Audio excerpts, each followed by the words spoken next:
Hello and welcome. The April stats are out and the spring market is here. We're seeing a lot of activity right now in the open market, a lot of active conversations, some renewed confidence in the market thanks to the rate freezes. The Bank of Canada has not increased rates in the past 3 consecutive months, and we're hopeful that their next announcement coming up on June 7th that they aren't going to touch them as well. The other leading factor and key indicator is the inflation rate maintains down at 4.3% was what was shared for the month of March. The April inflation rate will be coming out. Statistics Canada produces their report with Consumer Price Index. All that to be said, the inflation rate will be shared on May 16th. Our prediction is inflation will come down below 4%. So there's a lot of large sort of macroeconomics that are taking place and leading to more of a friendly real estate market and less of this doom and gloom that we've been dealing with over the last 4 to 5 months. So let's hop right into the data. I'd like to share with you live what the average sale prices are, what the days on market, and then zero in on the actual price brackets that are seeing so much activity for the month of April past. So without further ado, let's hop in to see what all of the buzz is about. So this little stat here shares with us the number of units sold. So what we're seeing is for the month of April, there were 1,488 units sold in 2023. You'll see the range. So back in 2019, there was 2,000. Then in 2020, a really dip in the amount of sales in April, and then it started to creep back up in 2021, 2022, and then 2023. So this really shouldn't be any surprise to us with the data we have now and looking back at the market of where we were back in 2020 of April of 2020, during those COVID times, just there was a lot of uncertainty taking place. And that's why there was such a low percentage of units sold. But we're back on par, roughly 1,500 units sold for the month of April. When we start to look at the average sale prices, so for the month of April, there was the average sale price of $747,000. This time last year, so for the month of April in 2022, it was $827,000. So about a 10% drop in average price, which is to no surprise. I don't think it should be a surprise to anyone.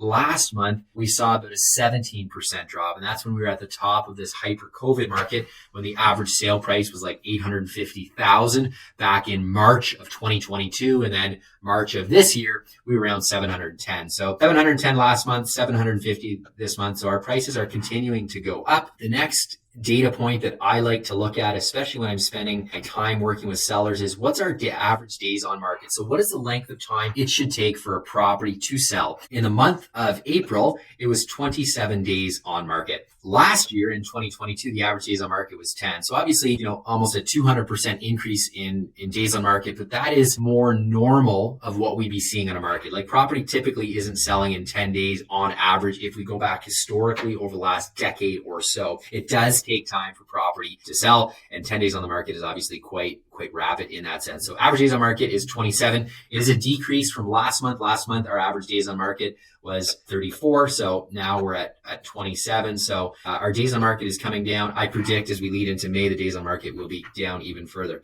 The last component that I wanted to share, highlight is what is the price point that is seeing the most amount of activity right now? And you'll see on this graph here, we have from 200 to 3 million, all for the month of April, residential class. We see right here 92.6% of increase in the price point between 5 and 600,000. So if you're curious, what is moving the most right now? It's the townhomes in the different pockets: Barrhaven, Riverside South, Findlay Creek, Canada, Stittsville, Orleans. It's these suburbia areas that are seeing a lot of demand. So there's a ton of activity right now between the 5 and 600,000. In contrast, if we look at what is slower, well, it's the price point between 800,000 and up to 2 million. But look at this, 35% decrease, 48% decrease, 47, 40, 51. So the price points between 700 and 1.5 are obviously seeing a decrease of anywhere from 30 to 40%. And that's just because we're coming out of this crazy hyper-COVID market that we've seen in the past. So that's the raw data that we're seeing. What does this all mean? And what are we predicting as we lead into the month of May? This past week, I noticed a few properties that were being listed and they were holding off on offers. So something we haven't seen in probably about 4 or 5 months, but there are some sellers and some listing agents that are taking that approach, which is quite interesting considering the market we're in. Do they feel that there's enough demand?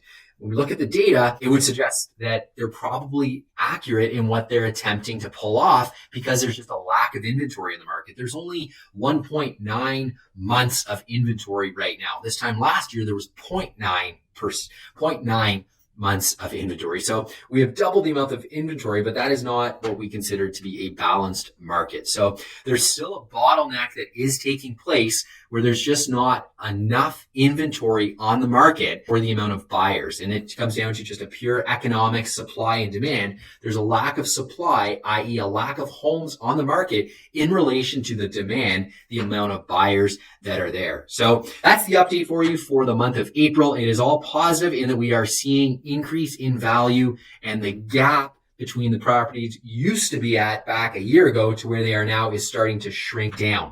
Also to note, this is the 4th consecutive month in a row that we have seen an increase in price. So December was sort of that bottom valley of where prices kept dropping. Now since December, January, February, March, and then now April, we're seeing the data. Property prices are continuing to go up. So this is positive news as we head into the spring. Last but not least, all of these data points are captured from a large pocket, a large pool. We're pulling from data from Dunrob and Constance Bay all the way west to as far east past Orleans, as far south as Kemptville, Merrickville, Prescott. So there's a huge catchment area for this data. So don't be preoccupied with this macro percentage increase or decrease. It's important to know that Ottawa is made up of micro neighborhoods. So if you are looking at coming on the market to sell, or if you are looking at buying into the market and you would like to know specifically what is happening in your pocket, please don't be shy. Reach out. I would be happy